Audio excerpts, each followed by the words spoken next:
Max Orland, Melbourne Football Club. You're listening to the Coaches Panel. This is Nat Fyfe from the Fremantle Footy Club. Trent Cotchin from the Richmond Footy Club. Scott Pendlebury from the Collingwood Football Club. You're listening to the Coaches Panel. Patrick Cooch from the Carlton Footy Club. It's Rory Sloane here from the Adelaide Crows. This is Tom Mitchell. You're listening to the Coaches Panel.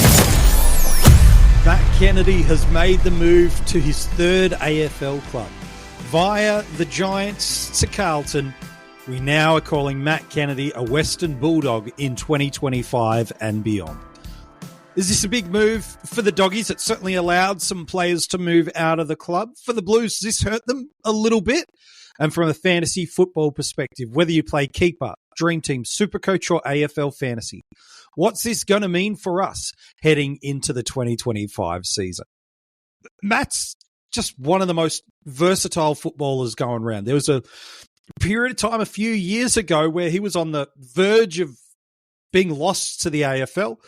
But a credit to himself, he's really invented himself as not just a one-dimensional midfielder, but he's actually got some other strings to his bow. Sometimes that's been arguably his downfall positionally, but he's such a versatile player. Yes, when you throw him inside the midfield, he can win the contested ball. He's got no problems extracting a clearance and using his clean hands to set up his teammates to really spread and create a scoring and a forward 50 entry opportunity.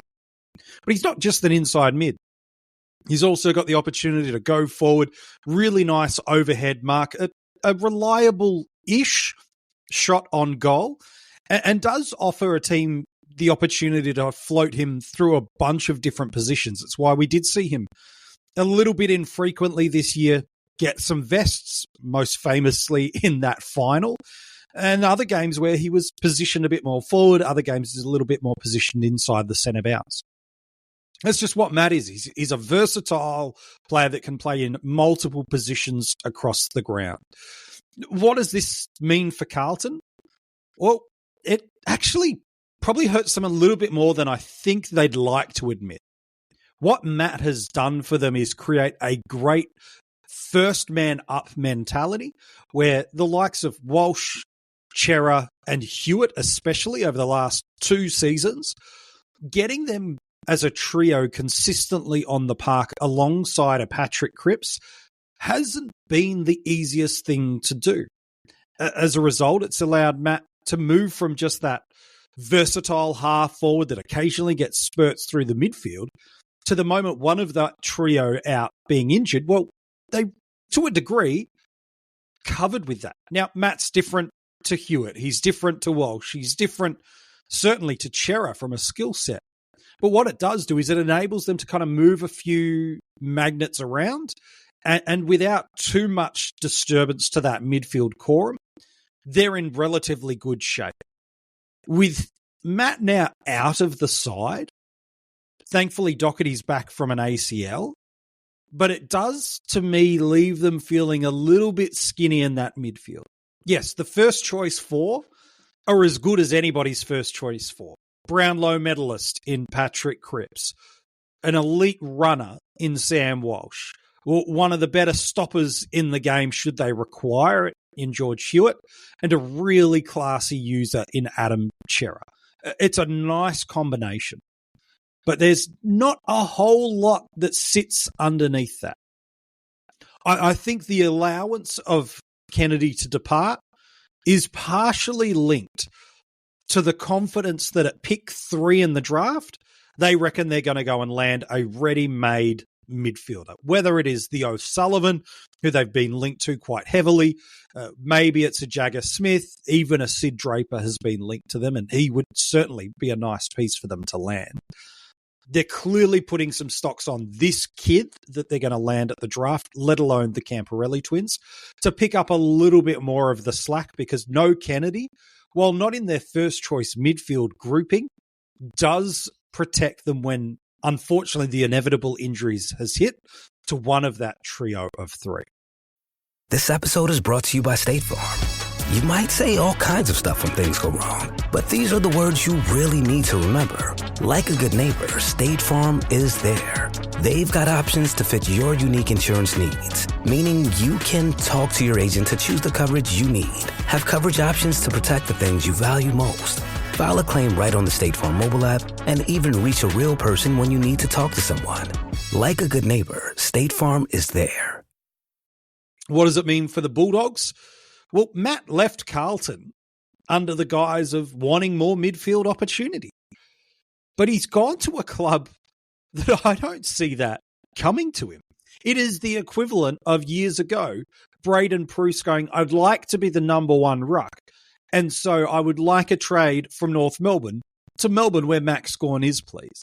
It does feel a little bit like that because the Bulldogs are notoriously tight around their midfield group. Treloar, Bontempelli, Liberatore, and Richards are their tight four rotations. There's not much room for anyone else. It's why Jack McRae wanted out of the club.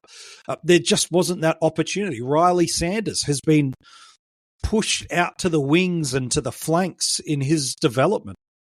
And so for Kennedy to move to the Bulldogs, it probably allows them that same level of depth and coverage because Treloar, while flawless pretty much from an injury perspective in 2024, has had that history sitting there. So there is definitely a pathway where he can get back and give us some nice fantasy scores and deliver some nice depth in the team for the Bulldogs. But to me, this doesn't make a whole ton of sense if well and truly what has been publicly stated, which was Matthew wanted to leave for more midfield opportunity. Of all the clubs he could have gone to in Victoria, this was probably the one that it was the least likely to land. So for the Bulldogs, it's just another nice, versatile option. They've got a bunch of these guys that can roll through the flanks, be marking options up forward, and now sit through that midfield group. So I don't see Matt squeezing any of that core four out. You might get a little bit more midfield consistently, but I don't think it's really worth looking at. And from a fantasy perspective, he had a good year last year, like mid-70s averages across the formats, tons across the formats. And when he got his game going, there's some big scores. There's like 130 plus sort of territories in AFL Fantasy. So he does have a ceiling about him when he gets into the midfield. But it's too much based on injuries or suspensions creating that opportunity. And I think at the Bulldogs, it's going to be more of the same where if injuries and suspensions come, Matt can find himself relevant for us.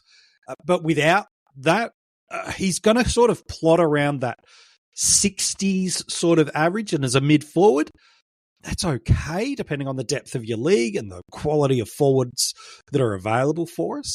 But you are hoping something happens with another Bulldog that will then make him fieldable in draft. In Classic, it's going to require a long-term injury to one of those core four to give you any sort of stable confidence that he's worth selecting in your Classic team. Whereas for draft, I think he's happy for you to go and pick him up and maybe even pair him with one of those Bulldogs so that you're handcuffing a little bit of that option. I don't mind that as a strategy, but unfortunately for Matt, as great as a person and a really handy player that he is, this move does not boost his fantasy relevance at all. If anything, it's just moving from left to right a little bit. It's basically one in the same in terms of opportunity movement.